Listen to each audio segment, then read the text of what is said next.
अनाथालय में पले बड़े बिली हॉक को बचपन में ही बहुत सारी कठिनाइयों का सामना करना पड़ा था, जिसके बाद वो एक बहादुर बच्चा बन चुका था। दिन रात की कड़ी मेहनत और डिसिप्लिन के साथ ट्रेनिंग करके वो न सिर्फ एक अच्छा बॉक्सर बना, बल्कि उसने लाइट हैवीवेट चैंपियनशिप का खिताब भी अपने नाम कर लिया था। उसका फाइट करने का तरीका काफी खतरनाक था। वो अपने ओपोनेंट से जानबूझकर मार खाता ताकि वो थक जाए, और मार खाने की वजह से बिली घायल भी हो जाता था। बिली को पिटता हुआ देखकर उसकी पत्नी मोरीन को बहुत दुख होता था, जो बिली से बहुत प्यार करती थी और हमेशा फाइट के दौरान उसे मोटिवेट भी करती थी। जब उसके ओपोनेंट को लगने लगता था कि बिली हारने ही वाला है, तब बिली अपना असली खेल शुरू करता था और एक घातक हमला करके अपने ओपोनेंट को नॉकआउट कर देता था। और इसी तरह उसने एक और चैलेंजर को हराकर लाइट हैवीवेट चैंपियनशिप के खिताब को बरकरार रखा था।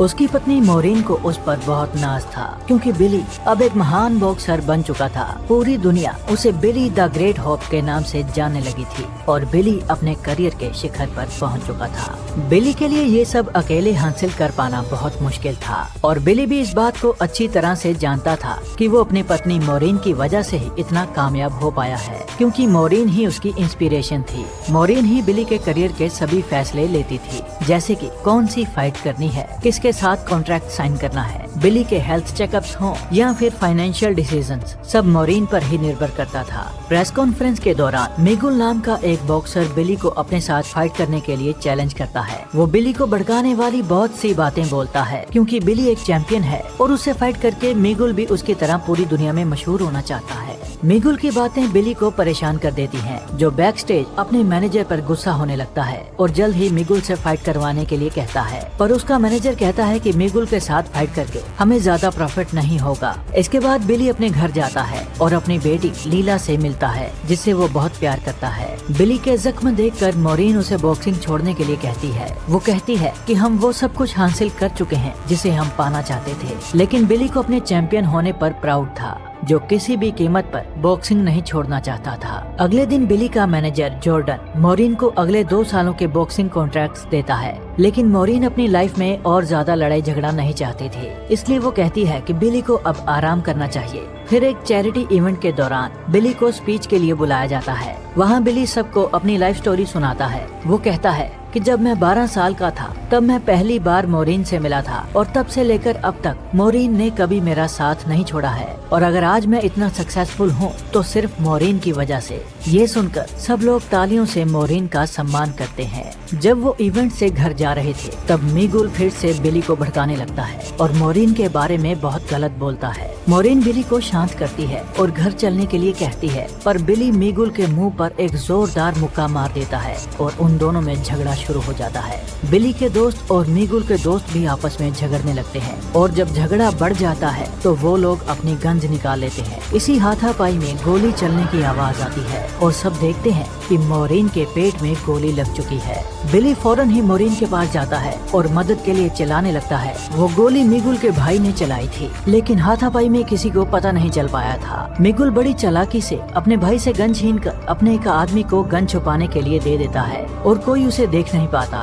गोली लगने के बाद मोरीन बुरी तरह से डर चुकी थी। वो बिली से कहती है कि मैं अपने घर जाना चाहती हूँ, मैं मरना नहीं चाहती, मुझे बचा लो। बिली उसे भरोसा दिलाते हुए कहता है कि घबराओ मत, जल्द ही सब ठीक हो जाएगा और हम फिर से एक साथ अपने घर में होंगे। इससे पहले कि एम्बुलेंस वहां पहुंच पाती, मोरीन अपना दम तोड़ देती है। फिर अगली सुबह हम बिली को पुलिस वालों के साथ देखते हैं, जिन्होंने बिली और उसके दोस्तों को गिरफ्तार कर लिया था, क्योंकि उनके पास बिना लाइसेंस की बंदूकें थी। वो उससे हादसे के बारे में बहुत सारे सवाल पूछ रहे थे, लेकिन बिली को बहुत बड़ा सदमा लगा था, जो किसी भी सवाल का जवाब देने में इंटरेस्टेड नहीं था। वो कहता है कि मुझे अपनी बेटी के पास जाना है। पुलिस वाले उसकी हालत समझ जाते हैं और उसे अपने घर जाने देते हैं। कब्रिस्तान में वो सबसे दूर अकेला ही बैठा था। शायद वो मोरीन की मौत के लिए खुद को जिम्मेदार मानता था, क्योंकि मोरीन उसे झगड़ने से मना कर रही थी और अपने घर चलने के लिए कह रही थी। लेकिन बिली का अपने गुस्से पर कोई काबू ही नहीं था। उसने मोरीन की बात ना मानकर बहुत बड़ी गलती कर दी और हमेशा के लिए उसे खो बैठा। खुद को दोषी मानने की वजह से वो बुरी तरह से टूट चुका था। उसमें इतनी हिम्मत भी नहीं बची थी कि वो अपनी बेटी लीला के मन में पैदा हो रहे सवालों का सामना कर सके, जिसका एहसास लीला को भी हो चुका था। मोरीन के सिवा बिली के करीब कोई नहीं था, इसलिए बिली अपने दिल का दर्द किसी को भी नहीं बता सकता था। वो बिस्तर में अपना चेहरा ढककर जोर जोर से चिल्लाता है ताकि कोई उसके चीखे ना सुन ले। वो खुद को गोली मारने की कोशिश भी करता है, पर किसी तरह वो खुद को संभालता है। मॉरिन की मौत का बदला लेने के लिए वो मिगुल के भाई हेक्टर को जान से मारने के लिए उसके घर चला जाता है। जब हेक्टर की पत्नी दरवाजा खोलती है तो बिली उससे हेक्टर के बारे में पूछता है, लेकिन वो कहती है कि हेक्टर घर पर नहीं है। पहले तो बिली हेक्टर की बीवी को शूट करने के बारे में सोचता है, लेकिन उसके बच्चों को देखकर वो रुक जाता है और वापस चला जाता है। मॉरिन को गुजरे महीनों बीत चुके थे और बिली ने फाइट करना बिल्कुल छोड़ दिया था। फिर एक दिन बिली का अकाउंटेंट जॉर्डन के साथ उससे मिलने आता है, जो बताता है कि हमारे लोगों को जेल से छुड़वाने के लिए बहुत सारे पैसे खर्च हो चुके हैं, काफी सारे टैक्सेस भरने वाले हैं, बैंक का ढेर सारा कर्ज भी चुकाने वाला है, जिस सब की भरपाई के लिए वो ऑलरेडी हमारी 2 गाड़ियां ले जा चुके हैं, और अगर जल्द ही हमने कुछ नहीं किया तो ये घर भी नीलाम हो जाएगा। बिली फाइट करने के लिए तैयार नहीं था, लेकिन जॉर्डन कहता है कि अगर तुमने फिर से फाइट करना शुरू नहीं किया तो लीला की देखभाल अच्छे से नहीं हो पाएगी, और ये बात सुनकर बिली फाइट करने के लिए मान जाता है। लेकिन मॉरिन के बिना बिली कुछ भी नहीं था। वो पूरी फाइट में एक भी पंच नहीं मार पाता और बुरी तरह से पिटता है। वो उस तरफ देखता है जहाँ कभी मॉरिन बैठा करती थी, लेकिन अब मॉरिन उसके पास नहीं थी, जिससे वो और भी टूट जाता है। वो फाइट करने की कोशिश करता है, लेकिन कर नहीं पाता और फ्रस्ट्रेशन में रेफरी को ही हिट कर देता है।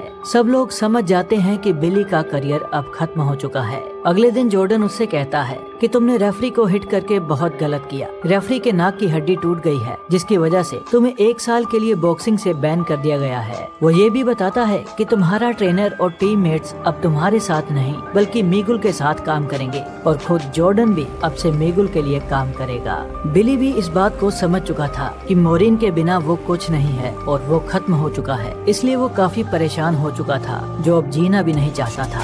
वो अपने घर के बाहर पहुंचता है, जहां उसे मॉरिन के आखिरी शब्द याद आते हैं। मॉरिन के ख्याल उसे बुरी तरह से डिस्टर्ब कर देते हैं और वो अपनी गाड़ी को काफी तेज रफ्तार में चलाकर पेड़ से टक्कर मारता है, लेकिन वो बच जाता है और पुलिस वाले उसे हॉस्पिटल ले जाते हैं। पुलिस समझ चुकी थी कि वो मानसिक रूप से स्वस्थ नहीं है, इसलिए उन्होंने लीला को अपनी कस्टडी में ले लिया था और उसे चाइल्ड केयर सेंटर भेज दिया था। फिर कोर्ट में सुनवाई के दौरान जज बिली से कहती है कि मुझे आपके परिवार के साथ हुए हादसे पर खेद है, लेकिन जब तक आप अपनी गलत आदतें जैसे कि अवैध हथियार रखना, ज्यादा गुस्से में रहना, लड़ाई झगड़ा करना और बहुत ज्यादा शराब पीना जैसी हरकतें नहीं सुधारते, तब तक आपको आपकी बेटी की कस्टडी नहीं दी जाएगी, क्योंकि वो एक माइनर यानी कि 18 साल से कम उम्र की बच्ची है। और बिली की आदतें सुधारने के लिए कोर्ट उसे काउंसलिंग सेशन अटेंड करने के लिए भी कहती है। अगली सुनवाई 1 महीने के बाद होगी और तब तक लीला चाइल्ड केयर सेंटर में ही रहेगी। कोर्ट के इस फैसले से दोनों काफी अपसेट हो जाते हैं। इसके बाद बिली का घर, गाड़ी और सारे कीमती सामान को नीलाम कर दिया जाता है।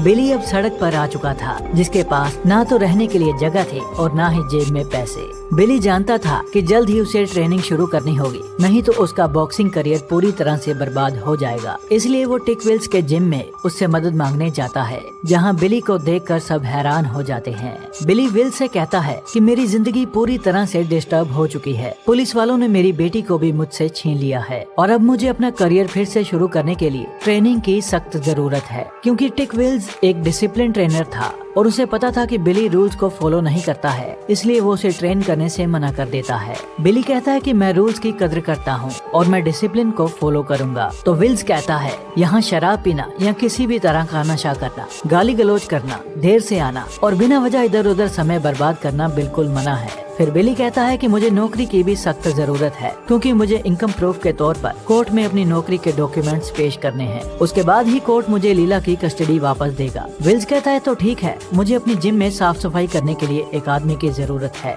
बिली इसे अपनी इंसल्ट समझता है और वो गालियाँ निकालना शुरू कर देता है। वो कहता है कि मैं तुम्हारे टॉयलेट साफ नहीं करूँगा, मैं ये सब करने के लिए यहाँ नहीं आया था, और गुस्से में वहाँ से चला जाता है। इसके बाद वो लीला से मिलने चाइल्ड केयर सेंटर में जाता है और जब वो उसकी नौकरी के बारे में सवाल पूछते हैं तो बिली झूठ बोल देता है कि उसे टिक विल्स की जिम में नौकरी मिल चुकी है। फिर वो उसे लीला के पास ले जाते हैं, मगर लीला बिली से बहुत ज्यादा नाराज थी, जो उससे कोई बात भी नहीं करना चाहती थी और वो गुस्से में वहाँ से चली जाती है। क्योंकि बिली के पास कोई और ऑप्शन नहीं थी, इसलिए उसे टिक विल्स के जिम में नौकरी करनी ही पड़ती है। वो रात को जिम की सफाई करता और सुबह अपनी ट्रेनिंग करता था। इसी दौरान जिम में उसकी दोस्ती होपी नाम के लड़के से हो जाती है, जो बिली को बहुत पसंद करता था। फिर एक दिन टीवी पर दिखाया जाता है कि मिगुल बॉक्सिंग कंपटीशन जीतकर नया लाइट हैवीवेट चैंपियन बन चुका है। वहाँ टिक विल्स बिली से पूछता है कि अपनी चैंपियनशिप को वापस पाने के लिए और अपनी जिंदगी को ठीक करने के लिए तुम्हारा क्या प्लान है। ये बात बिली को डिस्टर्ब कर देती है, जो पहले तो गुस्से में वहाँ से चला जाता है, लेकिन बाद में वापस आकर वो कहता है कि मेरे करियर में मेरे जो भी प्लान्स थे वो सब मॉरिन तय किया करती थी। उसके जाने के बाद मुझे कुछ समझ में नहीं आ रहा है, मैं क्या करूं और कैसे करूं। यहाँ तक कि मेरी बेटी लीला भी अब मुझसे बात नहीं करना चाहती और ना ही वो मुझसे मिलने आती है। विल्स कहता है कि लीला अभी एक छोटी बच्ची है जिसने उस हादसे में अपनी माँ को खोया है और उसे तुम पर गुस्सा होने का पूरा हक है। तुम दोनों को इस दुख भरे दौर से गुजरना ही होगा। जिंदगी का यही उसूल है जो दुख देकर हमें बहुत सी चीजें सिखाती है। उसकी बातें बिली को इंस्पायर करती हैं, जो अपने काम और प्रैक्टिस में और ज्यादा डिसिप्लिन हो जाता है और बिली की डेडिकेशन देखकर टिक विल्स उसे ट्रेनिंग देने के लिए मान जाता है। ट्रेनिंग के दौरान वो बिली को समझाता है कि गुस्सा हमारी ताकत को दुगनी रफ्तार से खत्म कर देता है और सबसे पहले तुम्हें अपने गुस्से पर काबू पाना होगा, क्योंकि बॉक्सिंग पेशेंस का खेल है। अगर तुम सीधा अटैक करोगे तो तुम जल्दी ही हार जाओगे। तुम्हें तब तक इंतजार करना होगा जब तक कि तुम्हारा ओपोनेंट कोई गलती नहीं कर देता, और जैसे ही वो गलती करेगा तुम्हें अटैक करने का सबसे बेहतरीन मौका मिल जाएगा। वो उसे सिखाता है कि बॉक्सिंग सिर्फ हाथों से पंच मारना नहीं, बल्कि दिमाग को काबू में रखकर सही समय पर सही फैसला लेने का खेल है, जिसमें फोकस बहुत जरूरी है। वो उसे बाएं कंधे से ब्लॉक करने की टेक्निक भी सिखाता है, क्योंकि बिली ज्यादातर अटैकिंग मोड में खेलता था और वो डिफेंस नहीं करता था।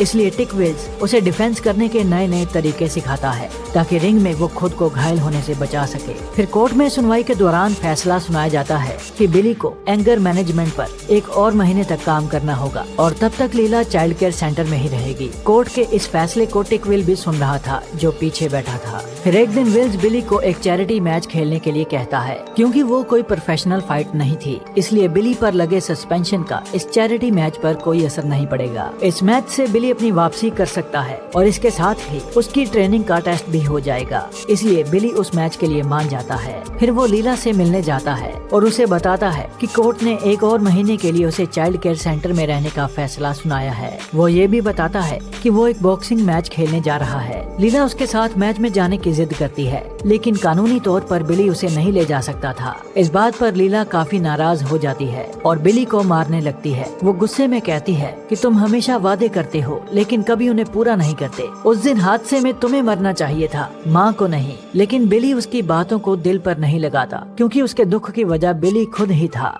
उस चैरिटी मैच में बिली टिक विल्स द्वारा सिखाई डिफेंसिव टेक्निक से खेलने लगता है। वो तब तक अटैक नहीं करता जब तक कि उसका ओपोनेंट कोई गलती न कर दे, और उसके गलती करने पर वो अटैक करके उसे हरा देता है। जॉर्डन भी उस मैच को देख रहा था, जो बिली के स्किल्स देखकर ये समझ चुका था कि बिली वापसी कर चुका है। मैच के बाद जॉर्डन उससे मिलता है। वो कहता है कि FAC में मेरी पहचान है और मैं तुम्हारा सस्पेंशन रद्द करवा सकता हूँ, लेकिन इसके लिए तुम्हें मिगुल के खिलाफ लाइट हैवीवेट चैंपियनशिप का मैच खेलना पड़ेगा, जो 6 हफ्तों के बाद होगा, और उस मैच से तुम्हें ढेर सारे पैसे भी मिलेंगे, क्योंकि बिली को लीला के पालन पोषण के लिए पैसों की सख्त जरूरत थी। इसलिए वो उस मैच के लिए मान जाता है। जब टिक विल्स को इस मैच के बारे में पता चलता है तो वो कहता है कि जॉर्डन सारी दुनिया में इस मैच को रिवेंज मैच यानी बदले के मुकाबले के तौर पर एडवर्टाइज कर देगा। बिली कहता है, हाँ मैं जानता हूँ वो ऐसा ही करेगा, लेकिन मेरे लिए ये लाइट हैवीवेट चैंपियनशिप नहीं बल्कि मेरी बेटी लीला के अच्छे भविष्य का रास्ता है। वो टिक विल्स से कहता है कि अगर तुम मुझे ट्रेनिंग दोगे तो मैं जरूर जीतूंगा, लेकिन टिक विल अभी उसके लिए तैयार नहीं था। अगली शाम टिक विल्स बहुत गुस्से में था, जो बिली को बताता है कि होपी मर गया है। उसके माँ बाप का झगड़ा हो गया था और वो अपनी माँ को बचाने की कोशिश कर रहा था। तभी उसके बाप ने उसे गोली मार दी और वो मर गया। विल्स को अपने आप पर बहुत गुस्सा आ रहा था, क्योंकि बिली ने उसे पहले भी बताया था कि हमें होपी की मदद करनी चाहिए, उसके घर के हालात ठीक नहीं हैं। लेकिन विल्स ने इस बात को ज्यादा गंभीरता से नहीं लिया था और आज उन दोनों को इस बात का बहुत अफसोस हो रहा था। विल्स कहता है कि मैं होपी के लिए तो ज्यादा कुछ कर नहीं पाया, लेकिन वो बिली को चैंपियनशिप मैच के लिए ट्रेनिंग जरूर देगा। कोर्ट की अगली सुनवाई में अच्छी खबर आती है। उन्होंने बिली के स्वभाव में बदलाव को देखते हुए लीला को वापस लौटाने का फैसला कर लिया था। फिर बिली और लीला मोरिन की कब्र पर जाते हैं। बिली लीला को मैच के बारे में बताता है और कहता है कि वो मोरिन की मौत का बदला जरूर लेगा। जॉर्डन ने जानबूझकर बिली को सिर्फ 6 हफ्तों का टाइम दिया था ताकि वो ट्रेनिंग ठीक से ना कर पाए और मीगुल से हार जाए। पर टिकविल इन 6 हफ्तों में बिली को बहुत अच्छी ट्रेनिंग देता है। आखिरकार मैच का दिन आ ही जाता है। पूरा स्टेडियम लोगों से भरा हुआ था जो बिली को बॉक्सिंग करते देखना चाहते थे। बिली जानता था कि लीला मैच के वायलेंस को देखकर डर जाएगी, तो इसलिए बिली ने लीला को ड्रेसिंग रूम में बिठाया था और वो टीवी पर मैच देख रही थी। फिर बिली होप और मिगुल एस्कोबार के बीच लाइट हैवीवेट चैंपियनशिप का मुकाबला शुरू हो जाता है। मिगुल पहले राउंड में ही बिली पर अटैक कर देता है और पंच मारकर उसकी बाई आंख को टारगेट करता है। बिली का खून बहने लगा था, लेकिन टिकविल उसे मोटिवेट करता है और अपनी टेक्निक पर दृढ़ रहने के लिए कहता है। इसी तरह दोनों में कुछ और राउंड्स होते हैं जिसमें बिली डिफेंस करता है और अपनी आंख को बचाने की कोशिश करता है, पर मिगुल उसकी आंख को लगातार टारगेट करता रहता है, जिससे बिली का काफी खून बहने लगा था। बिली अपना लेफ्ट शोल्डर उठाकर अपनी आंख को बचाने लगता है और डिफेंड करते हुए मिगुल को टारगेट भी करने लगता है। बिली का ये नया तरीका देखकर सब बिली की तारीफ कर रहे थे, क्योंकि बिली ने आज से पहले कभी भी डिफेंसिव मैच नहीं खेला था। मिगुल अब बिली की आंख को टारगेट नहीं कर पा रहा था, जिसका फायदा बिली को मिलता है और वो मिगुल को पंच मार रहा था। जैसे जैसे राउंड आगे बढ़ते जा रहे थे, बिली की गेम मजबूत हो रही थी और मिगुल हार रहा था। मिगुल के पास बिली को टारगेट करने की कोई नई स्ट्रेटेजी नहीं थी, इसलिए वो अपने ट्रेनर पर भी चिल्लाने लगता है। 10 राउंड पूरे हो चुके थे और मुकाबला अब तक पूरी टक्कर का था। 11वें राउंड के दौरान दोनों बुरी तरह से थक चुके थे और दोनों का खून बह रहा था। तब मिगुल बिली को चिढ़ाने के लिए मोरिन के बारे में उल्टा सीधा बोलता है, जिससे बिली अपना कंट्रोल खो देता है, लेकिन विल्स उसे किसी तरह संभालता है। वो कहता है कि मिगुल तुम्हें हराने के लिए गुस्सा दिला रहा है, पर तुम्हें खुद पर काबू रखना होगा। फिर वो कहता है कि ये गेम का आखिरी राउंड है, तुम इस राउंड में मौका बनाकर मिगुल को अपने बाएं हाथ से साउथ पा पंच मारो, जो बिली की सबसे बेहतरीन स्ट्रेटजी थी। फिर 12वां और आखिरी राउंड शुरू हो जाता है। बिली डिफेंस करता हुआ मिगुल पर अटैक कर रहा था और मिगुल हार रहा था, इसलिए वो जानबूझकर बिली की कमर के नीचे पंच मारता है और इसके लिए उसका एक पॉइंट भी काट दिया जाता है।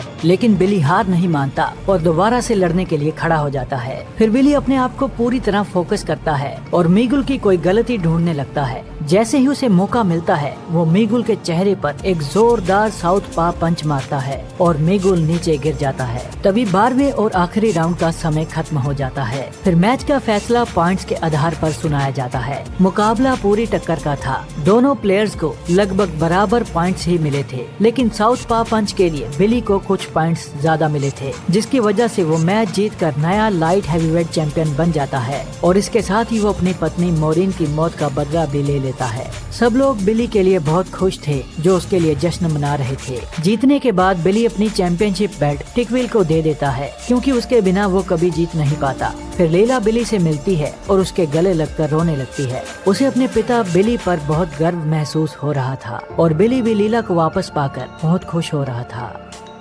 इस कहानी ने हमें सिखाया कि गुस्सा हमारे दिमाग को खा जाता है। गुस्से में आकर इंसान सही गलत की पहचान नहीं कर पाता और अपनी बर्बादी अपने ही हाथों कर बैठता है। इसलिए हमें सेल्फ कंट्रोल और डिसिप्लिन से काम लेना चाहिए। प्यार और रिश्ते हमारी जिंदगी में बहुत जरूरी हैं, जो बुरी परिस्थितियों से बाहर निकलने में हमारी मदद करते हैं। क्योंकि अगर लीला बिली की लाइफ में ना होती तो या तो वो खुद को ही मार डालता या फिर ड्रग्स के नशे में चूर होकर अपनी जिंदगी बर्बाद कर देता। लेकिन लीला की वजह से ही वो दोबारा से चैंपियन बन पाया। इसलिए भले ही आपकी लाइफ में कैसा भी वक्त चल रहा हो, अपनी उम्मीद को कभी टूटने नहीं देना चाहिए, क्योंकि बीते हुए कल और आने वाले कल के बीच सिर्फ उम्मीद ही होती है और उम्मीद पर पूरी दुनिया कायम है।